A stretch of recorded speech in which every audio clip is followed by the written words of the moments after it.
Grand Rising. This is Carla. How's everyone? I pray all is well, but I also pray that you've prayed and read your Bible this rising. It's important that we do that first before we do anything. Read your Bible, thank the Most High for a new day, and thank Him for all the blessings that He's given you. I make sure I do that every rising. I read my Bible, I pray, and then I can start my day. So today's video is going to be about how all of this started for me. What brought me to wanting to even do these videos? It starts early.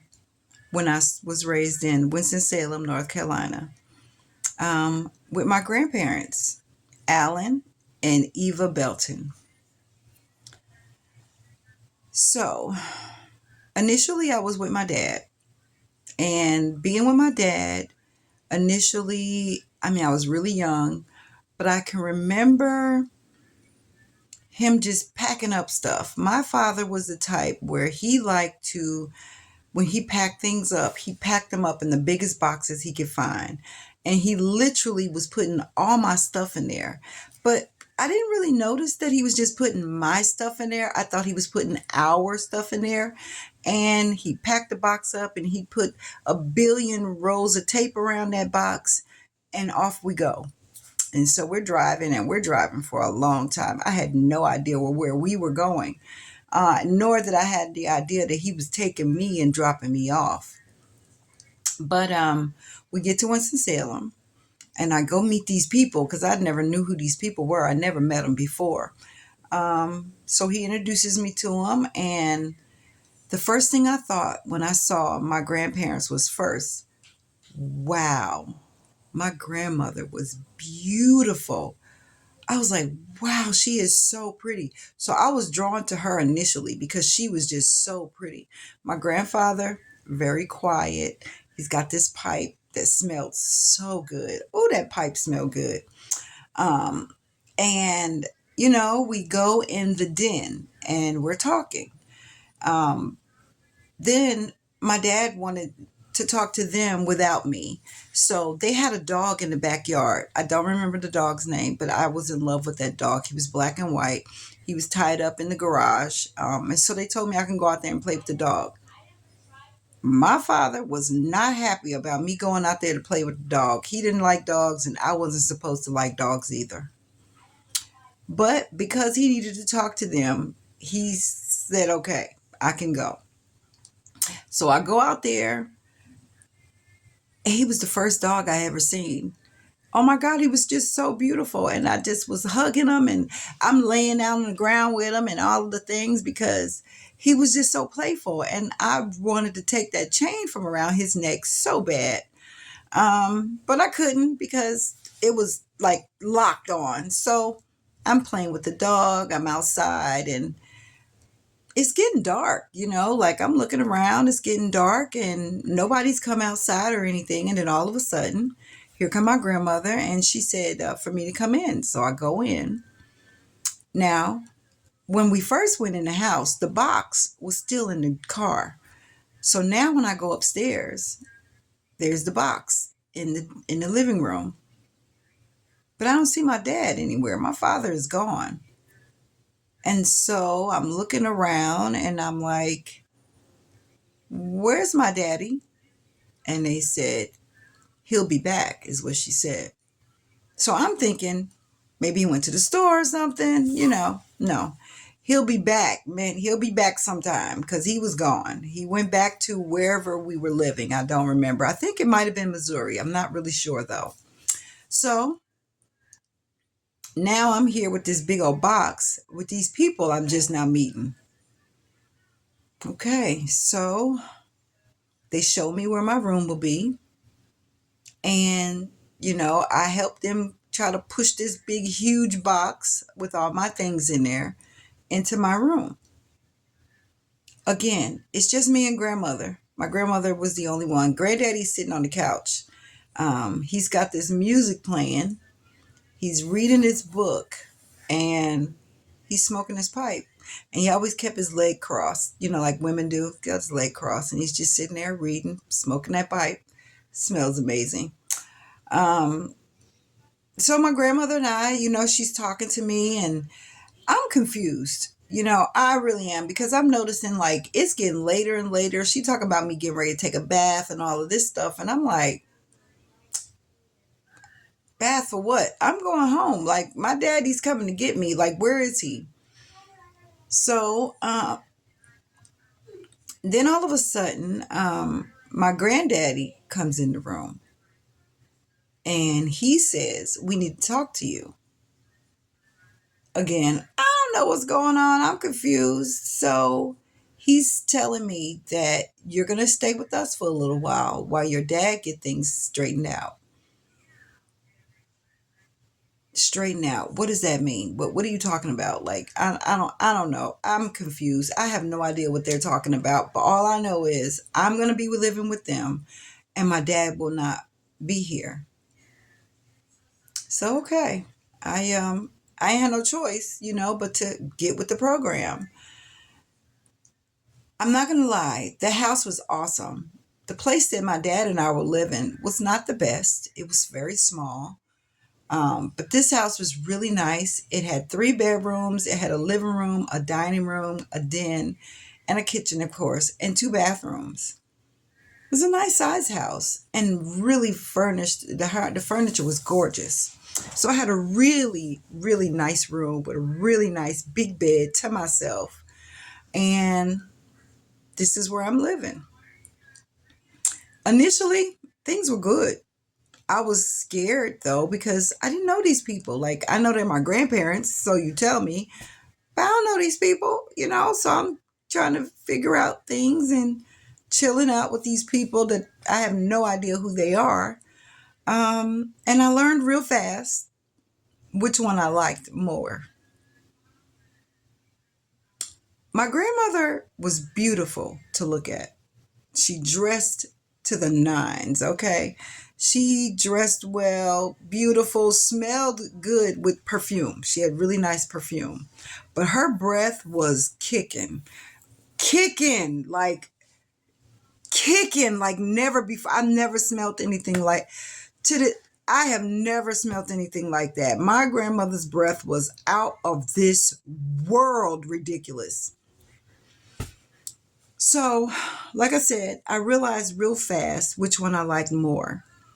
And it was granddaddy. He was quiet. He seemed like peace to me.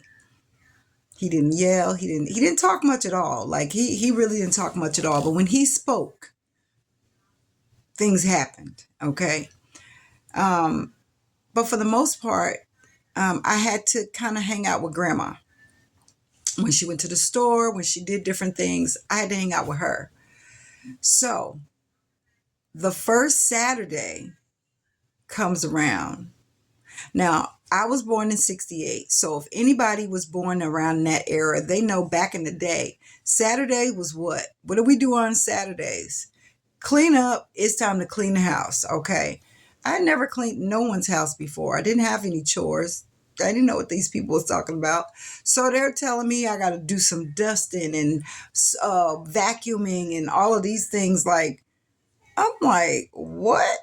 And I'm thinking we're all going to do these things. No, no, no, just me. Now I was very young. I was young. And like I said, back in the day, the younger, the better. They taught you early how to clean up and how to do things like that. So all of these chores were mine. And like I said, it was a big house and I had to do it by myself. I didn't like it. I didn't like it at all. First of all, I'd never done it before. And now you expect me to do all of this by myself. And it had to be done a certain way. Again, with families back in the day, lots and lots and lots of bric-a-brac, little knickknacks, little this and that. And you better not break them. So now I'm trying to vacuum and dust and do all these things without breaking stuff. I'm terrified because grandma made it very clear, don't you break my things. And I'm like, okay, I'm okay. I'm doing my best I can. I'm young, okay? And when I say young, I'm going to say one thing about the issues that I've had in my life, it was hard for me to remember time, like how old I was when certain things happened. So I was in the age range between 5 or 6, I would say 5 or 6. So now I'm trying to clean this house and do all of these things. It took me all day. And I mean all day long to clean that house by myself. I'm frustrated. You know, I don't understand because why am I having to do all of this by myself? Why y'all not helping me? So I'm looking at my granddaddy like, why you not helping? You know? And he literally said to me, that's woman's work. I'm a woman? Okay. Well, alrighty. I'm a woman, so this is what women do. And like I said, when granddaddy spoke, he spoke with authority. So he said it's woman's work. I'm going to do it. So I'm not going to complain. I'm not going to argue. I just want to do it right and not break anything, please. Because there were glass tables. All the little knickknacks were glass or ceramic. And I was terrified not to break anything.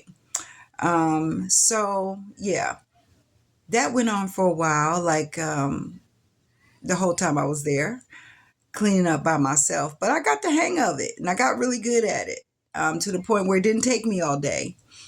Um, but I'm noticing more and more that my grandmother is mean. She's very mean. Like she's just mean. And it seemed like she was just mean to me. She called my granddaddy daddy. Daddy this and daddy that. Um, but to me, I was that girl. Tell that girl. She didn't call me Carla. My granddaddy did, Carla. He called me Carla. My grandmother always called me that girl. I hated that because it didn't feel right. Like I have a name. Call me by my name. What's your issue? But I have to call you grandmother. I hated it. Like I just didn't like her. And then I noticed that when we were out in public, she was so in love with me. Oh, they would be like, "Oh, Emma, your granddaughter is just so cute." And she want to hug me and kiss me with her funky breath. It drove me insane. I hated it. I hated it, okay? And I hated how she was faking. Like you pretend like you like me when we're out in public, but when we're in the house, you don't like me and you make it very clear you don't like me. I didn't understand. It didn't make sense. But I mean, it was my life and I had no choice but to deal with it. I didn't understand why my grandfather would not make her chill out. Like, calm down. I'm not even doing anything. I was a sweet child. I could tell you that. I was sweet. I did what I was told. I didn't talk back. If anybody know from back in the day, you didn't talk back. That was a no-no. You're going to get hit in the mouth with whatever. Whatever was around. Um, so, yeah. Living with my grandparents was not fun. And I'm not going to make this video too long. I'm just going to bits and pieces here and there to try and get an idea of where I came from and why I'm on this journey. So one evening, my grandmother and I were going somewhere. I can't remember where we were going because she was always in the car doing something, going shopping. And back in the day, I keep saying that because it's just true. Back in the day, we didn't really put on seatbelts. We had these huge, big old cars. We didn't have seatbelts. So we're driving, and my grandmother was, I mean, when I say I have never seen anybody look at the other, she was looking at this man. She was looking at him like he was a god. I mean, now, again, we're driving. She's looking at him, not paying attention to nothing else but this man walking down the street. So I'm looking at this man. I'm trying to figure out, well, who is this man? And before I know it, bam, we hit a car. I go flying. I'm terrified now because I've never been in a car accident before. It's like, what is happening? I got this big old knot on my head. My lip is bleeding. And now she's she's scared. I've never seen her scared of anything. She's scared. Oh, don't tell daddy what happened. Just tell him you fell. And I'm like, in my head, I ain't telling him I fell. Okay, in front of you, I'll tell him I fell. But when I'm not around you, I'm going to tell him the truth. You hit this car. You hit another car. Back in the day, once again, cars were made out of steel. So she hit this car, didn't really do a whole lot of damage to the car. Did a little bit, not much. The light was broken, but the car wasn't really that messed up, and the car she hit wasn't really that messed up. So she kept going. So we go to the house. Now I tell you, a knot just swell up on my forehead because I went into the dashboard. So when we get home, my grandfather, I'd never seen him like that. Boy, he jumped up. What happened to her? Carla, baby, what happened to you? So she's speaking for me. So he's listening to her, and I'm just quiet. And I'm thinking to myself, as soon as I get an opportunity, I'm going to tell him the truth. And so later on that evening, I told my granddaddy, she was looking at some man, and she hit a car. And that's what happened to me. I went in, I hit the dashboard. And he's like, okay, okay. And I could see he was angry, but he didn't respond in an angry way. You know, he just was like, okay, all right, I'll deal with that later. But are you okay, grandbaby? I'm okay. He was my peace. Like, he really was my peace. And like I said, I wasn't really liking my grandmother. I could feel the evil and how she was treating me, but he treated me differently. So I'm gonna leave it for here. I mean, leaving here.